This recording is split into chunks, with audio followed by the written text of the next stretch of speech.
Eu vou ler o texto, os irmãos acompanham, Êxodo, capítulo 12. A palavra do nosso Deus diz assim. Vamos ler aí, não vamos ler todo o capítulo, vamos ler até o verso 28, a palavra do Senhor nos diz assim, Êxodo 12, do 1 ao 28.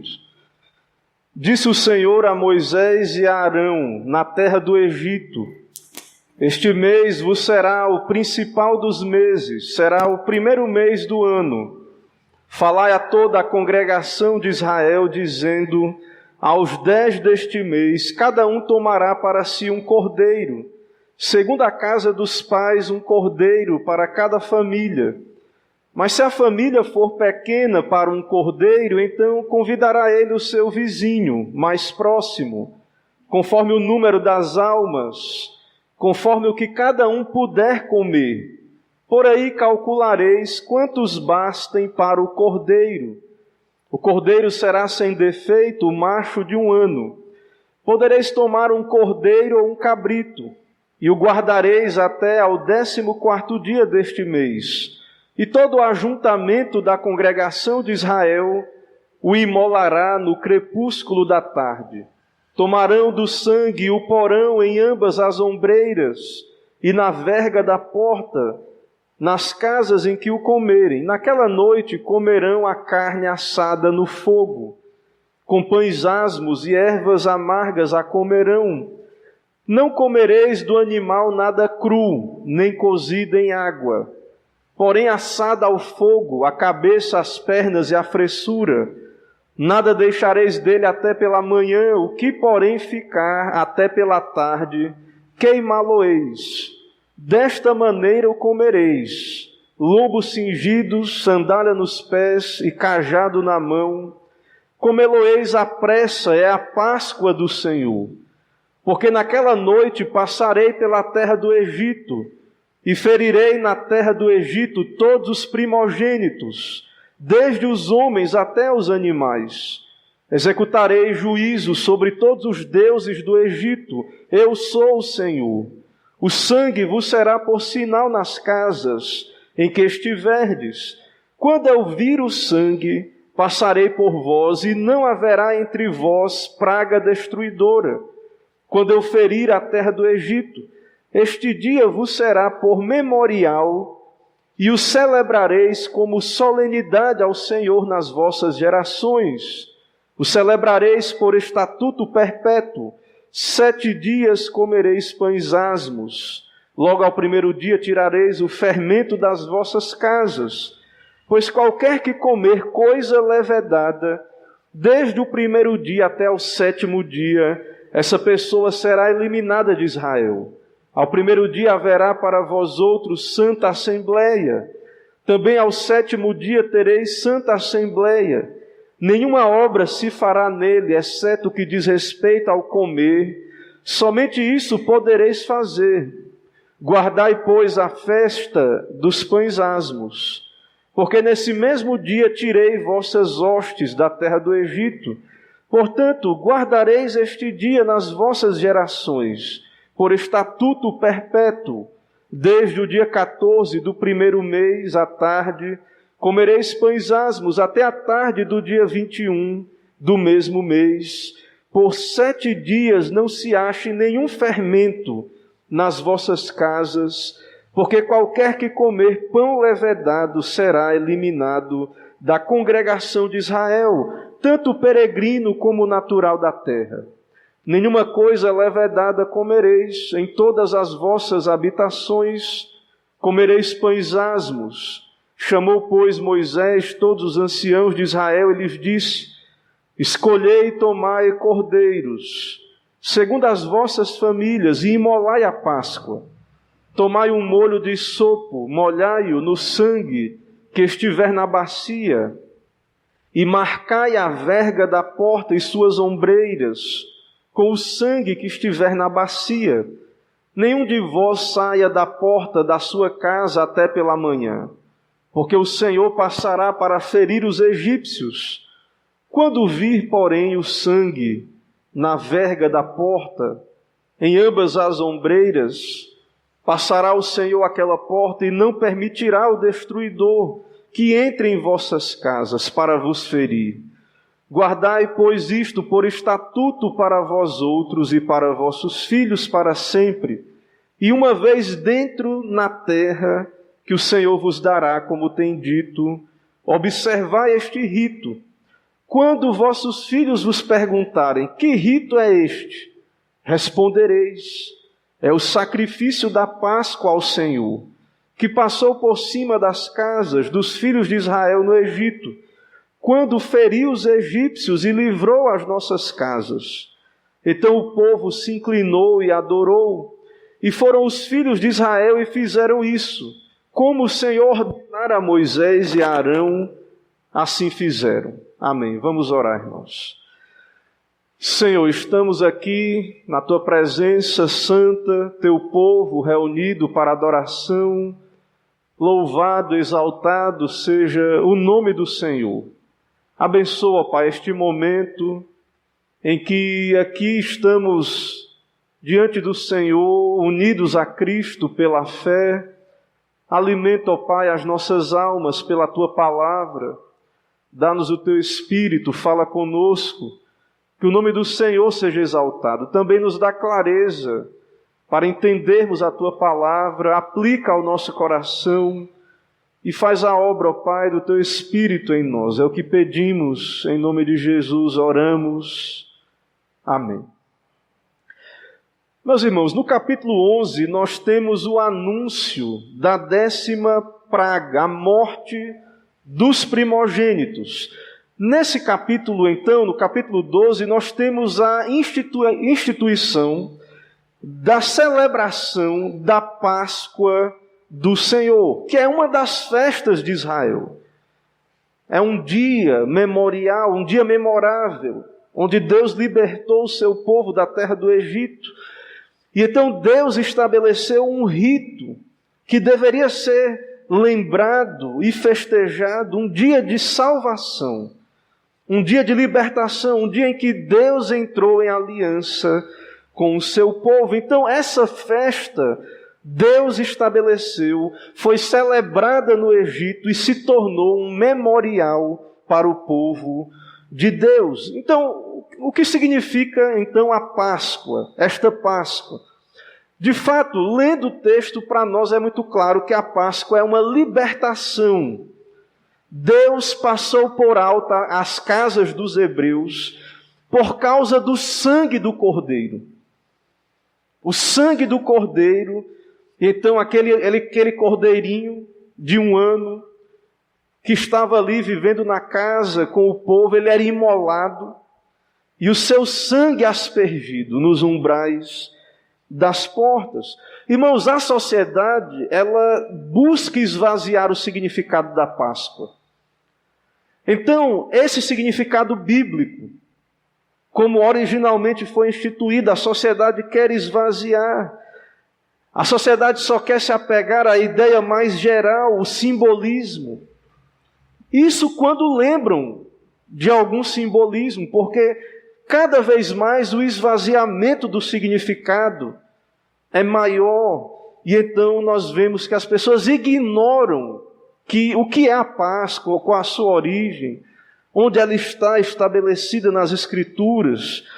Então, queremos aqui lembrar que este foi um evento promovido por Deus, de libertação, salvação. O povo estava no cativeiro. Deus então vem libertar o seu povo. Foi um momento marcante na história do povo, tão marcante que este mês se tornou o primeiro mês no calendário judaico, o mês de Abib. Ele é o primeiro mês para os judeus, e esse mês é nesse período aí de março a abril do nosso calendário. E então aqui é um novo começo para Israel, que sai do Egito. E do mesmo modo, nós que somos cristãos, Cristo é a nossa Páscoa. Ele é o nosso Cordeiro Pascal. Cristo, irmãos, nos livra do cativeiro do pecado. Então, esse simbolismo, para nós, ele se cumpre em Jesus Cristo, na morte de Cristo na cruz do Calvário. E de fato, os irmãos lendo o Novo Testamento vão perceber que Jesus foi sacrificado justamente nesse período da Páscoa. E então, depois de Cristo, assim como para os judeus, lembrem, com os judeus, esse evento foi marcante, marcou um novo começo. O calendário mudou, e também com Jesus Cristo. Meus irmãos, quer os homens reconheçam, quer não, depois de Cristo, o mundo mudou, o calendário mudou. A maneira como contamos, então, o mundo pode se secularizar o quanto quiser, mas não podem mudar que agora, desde a morte de Cristo e a vitória do cristianismo ali no passado, os anos são contados como Anno Domini, ou ano do nosso Senhor. Então nós vivemos num mundo, numa sociedade, onde há marcas do cristianismo, até mesmo no calendário. Então perceba a conexão ali, o que aconteceu com os judeus e o que acontece também conosco como cristãos. No versículo 3 nós vemos aí que toda a congregação deveria observar a Páscoa. Veja aí, Êxodo 12, verso 3. Falai a toda a congregação de Israel, dizendo, aos 10 deste mês, cada um tomará para si um cordeiro, segundo a casa dos pais, um cordeiro para cada família. Irmãos, o Deus da Bíblia é um Deus de aliança. Ele se revela por meio de pactos. E há uma ênfase no meio evangélico na salvação individual. E de fato, há uma obra particular. Há uma salvação que tem que ser aplicada particularmente no nosso coração. Mas isso não anula o que vemos nas Escrituras, a ideia de povo. De que a salvação ela é individual, mas ela é também pactual. Deus tem um povo. Deus tem uma igreja. Então, muitas vezes a ideia de uma salvação individual, não, a salvação é individual. E muitas pessoas usam desse argumento para entender que não precisam da igreja, da comunhão dos santos, do culto público. Meus irmãos, a mesma fé que nos une a Cristo, nos une à igreja.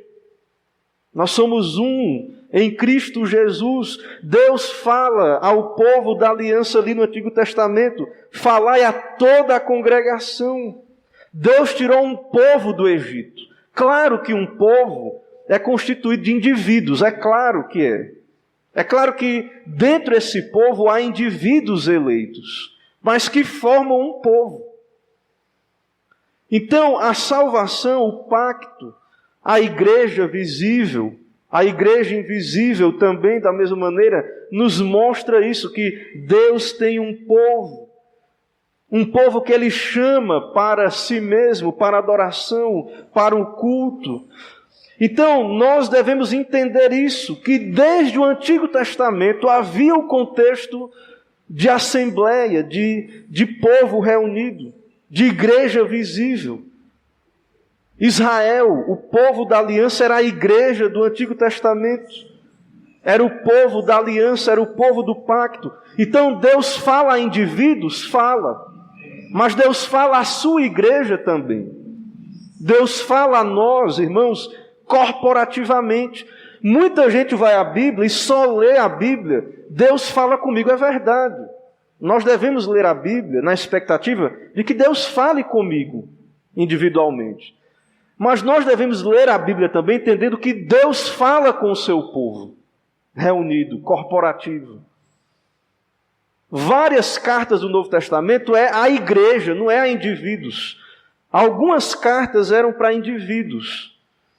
Mas a Bíblia, o propósito da Bíblia era que o povo lesse. Então é importante a leitura particular, mas a leitura em família, o culto, a leitura pública das Escrituras, ouvir a mensagem como um povo, isso também é bíblico, é importante para nós.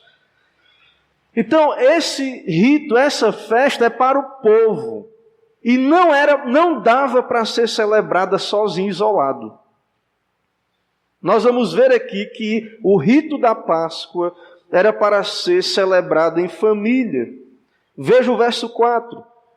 Mas se a família for pequena para um cordeiro, então convidará ele o seu vizinho mais próximo, conforme o número das almas, conforme o que cada um puder comer. Por aí calculareis quantos bastem para o cordeiro. Então, era a família que comia o cordeiro. Se fosse pequeno, se fosse uma pessoa só, juntava com o vizinho. Tinha que ser uma quantidade de pessoas para comer completamente o cordeiro. Se sobrasse, ele ia ser queimado. O que restasse, ele iria ser queimado ali, as cinzas, e colocado de lado ali. Então, a Páscoa do Senhor, meus irmãos, esse rito onde há um cordeiro que vai ser morto, que foi morto. Então, nós vemos nesse rito que Deus deixa claro que a pena de morte do pecado tem que ser cumprida. O Senhor disse aos nossos pais: no dia em que comeres do fruto, certamente morrerás. O salário do pecado é a morte. A pena do pecado é a morte. E muitas pessoas acham que Deus não vai executar essa pena.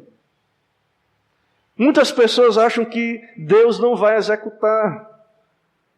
Mas uma leitura bíblica nos mostra que tem que ser executada. Mas as boas novas são que Deus nos deu um cordeiro e a Páscoa aponta para isso. A nossa morte é assumida pelo cordeiro. E nós sabemos que o verdadeiro cordeiro de Deus que tira o pecado do mundo é Cristo. João Batista disse: eis o cordeiro de Deus que tira o pecado do mundo.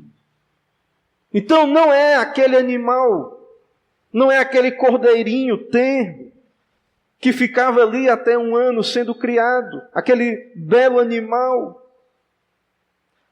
inocente ali. Animais não transgridem a lei de Deus, mas nós transgredimos. Mas isso nos mostra, irmãos, que Deus providenciou o cordeiro, o sacrifício. O cordeiro devia ser consumido pela família. Não devia ser cozido, mas assado. Inteiro, depois esfolado e limpo. O sangue era reservado para ser aspergido nos umbrais das portas. E esse sangue representa a vida. Então o adorador, o judeu, ao olhar para aquele sangue, ele deveria perceber que era o sangue dele que deveria ser derramado. Irmãos, é o nosso sangue, é o meu sangue, o seu, que deveria ser derramado. Nós merecemos a morte, porque pecamos, caímos em Adão, transgredimos a lei do Senhor. Mas então esse sangue do cordeiro, aquela vida imolada, aquele animal, apontava para Cristo. E aqueles que estavam debaixo do sangue eram poupados. Os primogênitos dos filhos de Israel, aqueles que estavam debaixo do sangue do cordeiro. O anjo vingador passava por cima daquelas casas. Então o sangue aponta, esse sangue aponta para a nossa libertação. Já o animal deveria ser consumido com pão sem fermento e ervas amargas. Então, irmãos, esse rito da Páscoa era uma refeição que Deus estabeleceu. Esse rito da Páscoa é como um sacramento, uma pregação visível.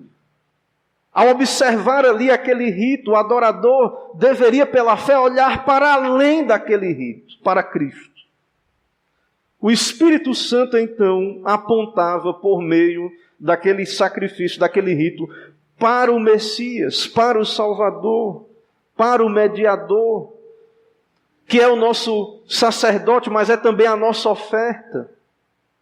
Ele ofereceu a si mesmo como cordeiro santo e imaculado. Então, a mesa era posta. Aquele animal morto, sangue separado, a carne assada, pão, uma mesa, um sacramento, uma pregação de que nós dependemos de um cordeiro, nós dependemos de Deus, nós dependemos de um outro que morra por nós, que nos dê a vida, que nos alimente, que nos dê de beber uma verdadeira bebida e comer uma verdadeira comida. Então, como o pão e o vinho da ceia, aquele cordeiro, aquele rito, aquele animal, aqueles alimentos eram separados do uso natural. E uma família se alimentava, 20 pessoas, quem sabe, poderiam conseguir comer um cordeiro inteiro. E o restante era queimado, como disse. Então, meus irmãos, vemos que não poderia ser essa uma festa solitária. Não era alguém que ia comer escondido, isolado, o cordeiro. Mas é uma festa centrada na comunidade, na família. Mostrando que a fé também deveria ser vivida em família e em deveres comunitários. Onde hoje há uma pressão contra a igreja. Pessoas que parece que não leem a Bíblia, não têm conhecimento e insistem, querem insistir em anular o conceito de igreja visível. Cada um vivendo a sua fé isolado, ignorando as instituições que Deus estabeleceu. Claro, estamos falando aqui de uma do Antigo Testamento. Somos igreja do Novo Testamento, mas não deixa de ser uma instituição do Senhor, onde há princípios que devemos observar. Então, irmãos, nós devemos estar atentos à palavra de Deus. Nós devemos estar atentos aos meios que Deus escolheu se revelar. Então, a palavra de Deus valoriza a vida comunitária, a vida em família, o culto público, a adoração, as festas do povo de Deus, onde o povo se reunia para adorar o Senhor. Então, não era uma festa solitária. Deus salvou um povo. Deus está salvando um povo. O Senhor tem uma igreja. Pode ser difícil viver em congregação, em família, e é mesmo. Vamos conviver a pecado ali, onde há gente, há pecado. Mas nós precisamos da igreja. Nós precisamos do Senhor, dos meios de graça. E Deus escolheu nos abençoar, nos aperfeiçoar por meio dessas instituições. Aqui estamos tratando de uma do Antigo Testamento e temos as instituições do Novo Testamento também. Então o Senhor liberta o seu povo e Ele ordena ao povo liberto que obedeça a sua lei. E obediência à lei é a resposta à libertação. Há um comentarista, um pregador chamado Rushdoni, ele diz o seguinte: é um mito que os homens amam a liberdade. Será que os homens amam a liberdade? Ele diz que isso é um mito.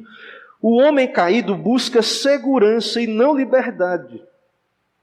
Nós queremos nos sentir seguros e abrimos mão da nossa liberdade. É isso que ele está dizendo. Porque o seu objetivo é poder sem responsabilidade, maturidade, não maturidade em liberdade. Então nós queremos poder, mas não responsabilidade. Então a pergunta diante disso é: será que queremos mesmo ser livres? Deus nos chama à liberdade. Deus nos salva para a liberdade.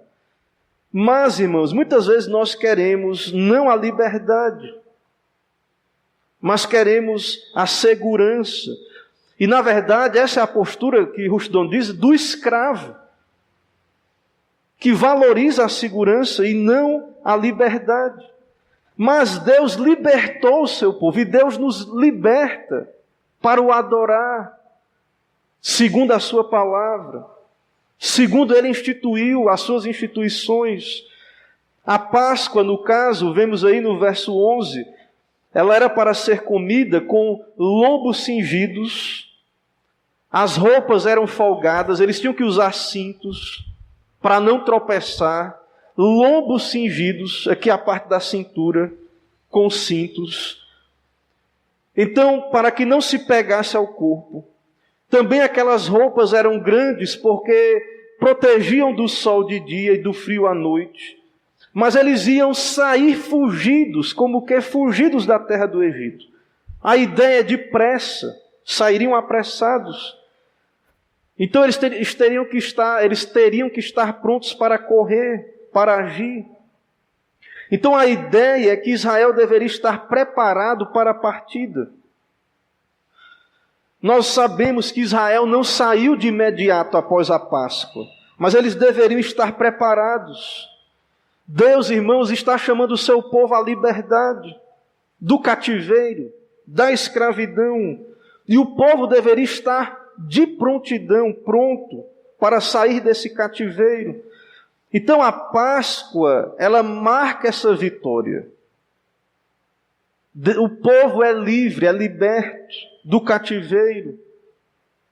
Mas ser liberto da escravidão, ser livre, pressupõe agora responsabilidade de andar com Deus, de ir para o deserto, em direção à terra prometida, confiar em Deus, no Senhor, na sua provisão.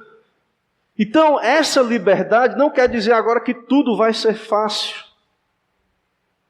Agora o povo terá que andar com o seu Deus, confiar no seu Deus. Então, esse momento de libertação é um momento de alegria, mas é também um momento de responsabilidade. Veja aí o verso 11. Desta maneira o comereis, lombo cingido, sandália nos pés e cajado na mão. Comê-lo-eis à pressa, é a Páscoa do Senhor. Então, estar calçado, cajado na mão, cingido, todo esse simbolismo é o simbolismo da pressa, da preparação. O povo está para ser liberto, livre do cativeiro. Naquela noite, Deus destruiu todos os primogênitos do Egito, homens e animais. Irmãos, a vida é do Senhor. Deus nos deu a vida. Ele tem poder para dar a vida e tomar a vida. Deus faz isso nas Escrituras. Quer os homens gostem disto ou não, Deus é soberano, livre, Ele dá a vida e Ele tira a vida. Inclusive, também quer os homens gostem disso ou não, há situações de defesa pessoal, guerras, matar animais para nos alimentar, onde Deus nos permite. Também no caso do animal, ele teria que matar o animal, tirar a vida de um animal. Mas também no caso de defesa pessoal ou guerras justas. Com isto o homem não está quebrando o mandamento não matarás. Mas não é o assunto aqui, o foco. Mas o fato, irmãos, é que a vida pertence a Deus. E o fato deles não comerem o sangue apontava para isso. O sangue representava a vida. Tinha que ser separado. Porque a vida pertence a Deus. Deus tomou a vida dos primogênitos do Egito. Foi um juízo. Deus julgou o Egito. E a maneira que Deus fez isso foi matando os primogênitos. Foi um golpe grave, duro. Irmãos, o primogênito, especialmente naquelas culturas, ele representava a força de uma família, o futuro de uma família, as esperanças de uma família. Então a morte dos primogênitos foi um golpe grande contra o Egito. Imagine todas as casas, em todas as famílias havia morte. E a morte especialmente dos primogênitos. Então o primogênito do Egito morreu. Mas o unigênito de Deus morreu para a nossa salvação, o Cordeiro de Deus. Cristo na cruz morreu para nos libertar do pecado.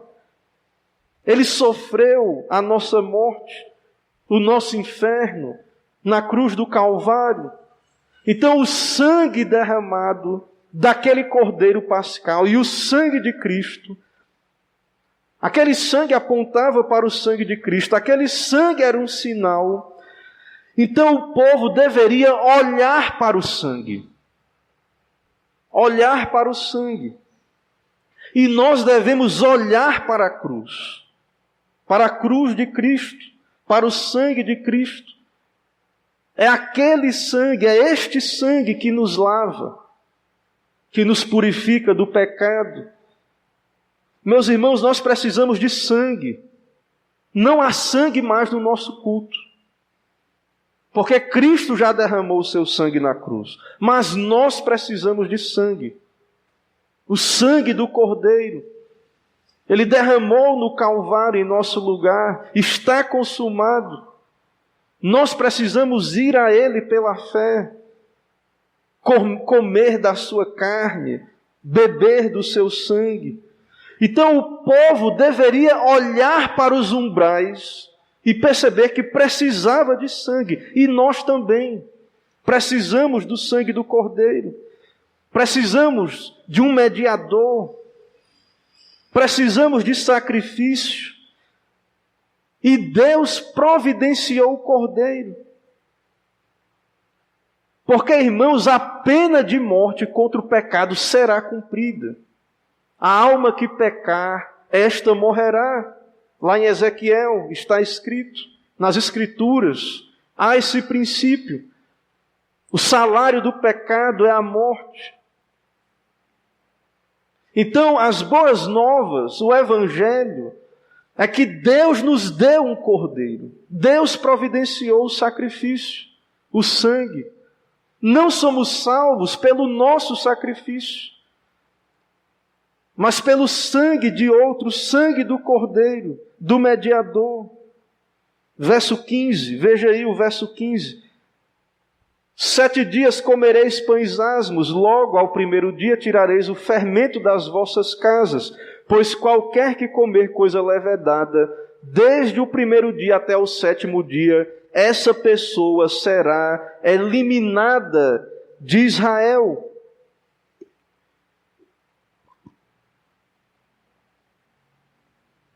Meus irmãos, percebam, esse rito, essas instituições de Deus, esse rito precisava ser cumprido à risca. A salvação não é por obras, é por meio do substituto, do Cordeiro.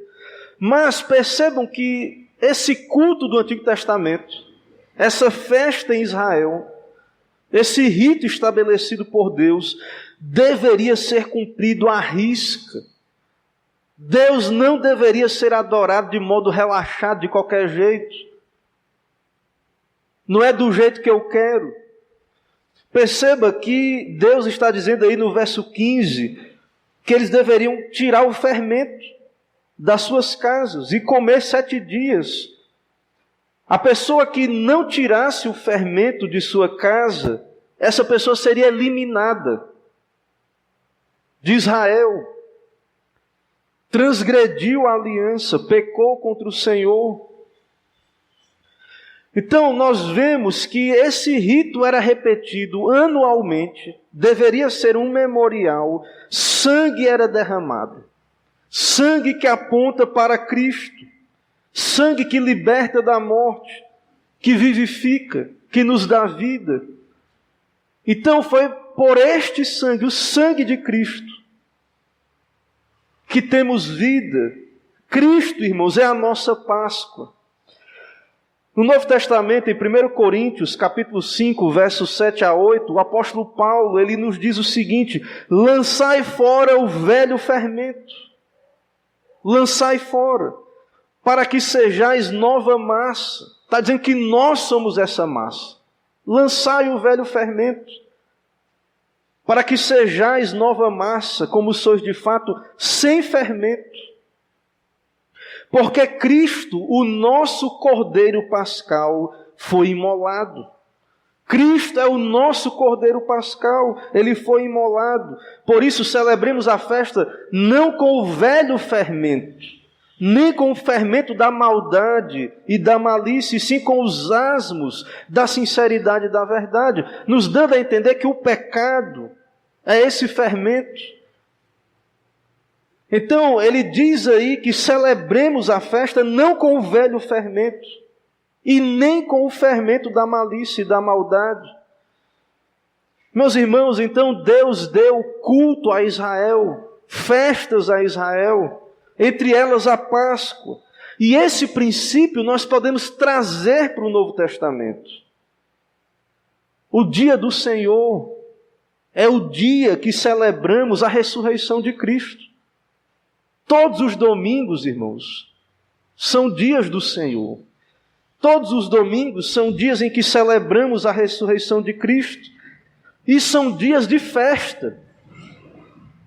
São dias de adoração. Então, a maneira como deveríamos nos apresentar para o culto, dominicalmente, todos os domingos, é mantendo em mente isso, que Cristo é o nosso Cordeiro.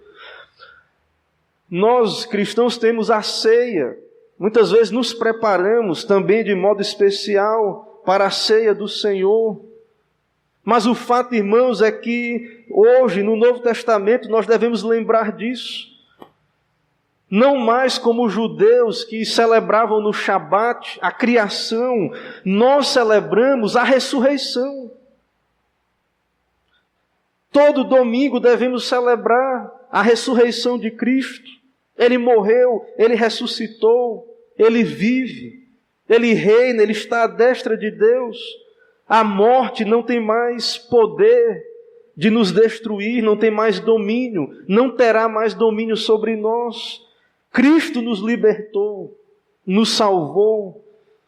Então Cristo é a nossa Páscoa. Essas Páscoas então estão unidas. E na verdade a Páscoa se cumpre em Cristo.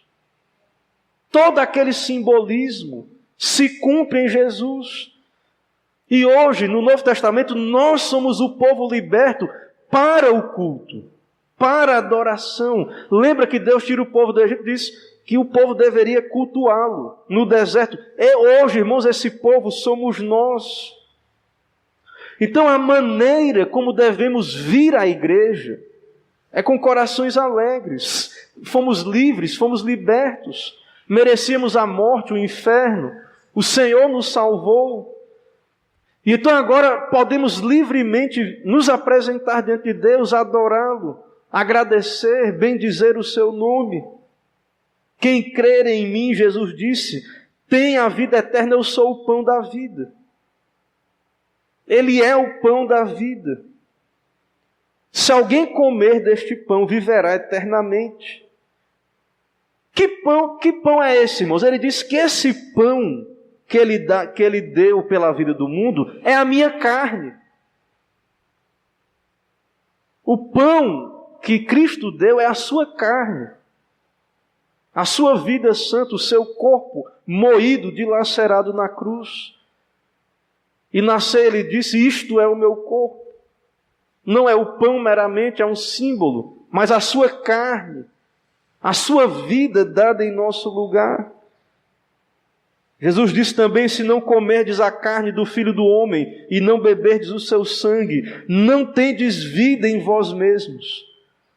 Quem comer a minha carne e beber o meu sangue, tem a vida eterna. Quem comer a minha carne e beber o meu sangue, permanece em mim e eu nele. Então nós cristãos celebramos. Pela fé nós comemos a carne de Cristo. Nós bebemos o seu sangue na ceia. Isso nós participamos de modo visível. O Senhor instituiu então a ceia como uma pregação visível. Algo que podemos tocar, mas que aponta para esta realidade espiritual. Este é o pão que desceu do céu, Cristo. Meus irmãos, eu ainda quero trazer aqui para concluir algumas aplicações finais. Muitos querem desacreditar a autoridade do Antigo Testamento. Como é que pode Deus matar crianças? O homem tem dificuldade de acreditar que alguém possa merecer a morte, muito mais crianças, porque você sabe, se morreram os primogênitos do Egito, todos, possivelmente alguns crianças. Então, diante disso, muitos rejeitam a Bíblia. Isso é loucura, um livro como esse, Deus fazer isto. Mas, irmãos, a verdade é que, como falamos, a vida pertence ao Senhor. A verdade é que o pecado nos torna réu de morte. Somos filhos de Adão. Então, a verdade é que a mesma sociedade que rejeita a Bíblia, dizendo que é loucura crer num Deus que tira a vida, essa mesma sociedade luta em prol do aborto de milhares de crianças todos os anos. A pergunta é, será que nós somos diferentes dos egípcios? Será que somos diferentes daqueles que mataram? Lembra que os egípcios mataram os filhos? Lembra quando Moisés foi salvo? Lembra como foi que aconteceu? Que mandaram matar todos os filhos de Israel. E Moisés foi salvo dentro de um cesto do rio, a filha de Faraó achou. Pronto, aí depois agora, os primogênitos do Egito são julgados. Morrem. Então, a sociedade, ela é cheia de hipocrisia. Nós aprendemos também, irmãos, aqui, que nós não contribuímos com ofertas para a nossa salvação. O pão não podia ser fermentado. Era um pão de aflição. Não podia ir à mão do homem. Era do jeito que Deus havia estabelecido. Aprendemos também que a libertação de Deus não é o fim, é o começo da jornada. A Páscoa ali foi o começo da jornada do povo de Deus no deserto. Todas as festas de Israel estavam ligadas à comida. Também vemos isso aí. A comida, ela nos lembra que nós dependemos, somos criaturas, dependemos de Deus. Dependemos do pão, que é Deus quem nos dá, e dependemos do pão da vida, que é a sua palavra, que é Cristo. Ele nos dá o pão. Não só de pão vive o homem, mas de toda palavra que procede da boca do Senhor. Então nós precisamos do alimento físico para viver, mas também do espiritual. Então, a mesa, uma simples refeição, pão e vinho, nos lembra que a vida vem de Deus.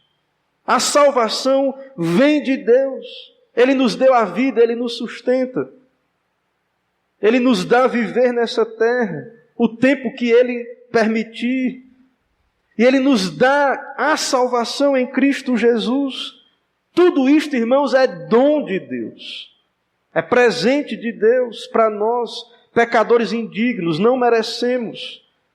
Cristo morreu por pecadores, para dar vida, para nos alimentar, para matar a nossa sede espiritual, a nossa fome espiritual.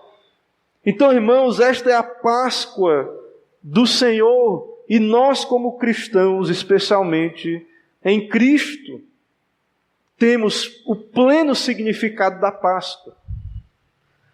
Então, se alguém lhe perguntar, o que é a Páscoa, na sua escola, no lugar de trabalho, se alguém lhe perguntar, então, você tem como responder a partir do Antigo Testamento e a partir do Novo Testamento. Temos que ter cuidado, porque temos o Novo Testamento. Não podemos responder só como se tivéssemos o Antigo Testamento, porque hoje nós temos o Antigo e o Novo. Então, a nossa resposta à sociedade, irmãos, a nossa maneira de viver essa fé tem que ser à luz de toda a Escritura, de toda a Palavra de Deus. Então, que o Senhor nos ajude, que o Senhor dê a sua graça a nós e que possamos, então, no dia do Senhor, neste dia, olhar para Cristo, nos alegrar nele e obter vida nele. Que Deus nos abençoe. Amém.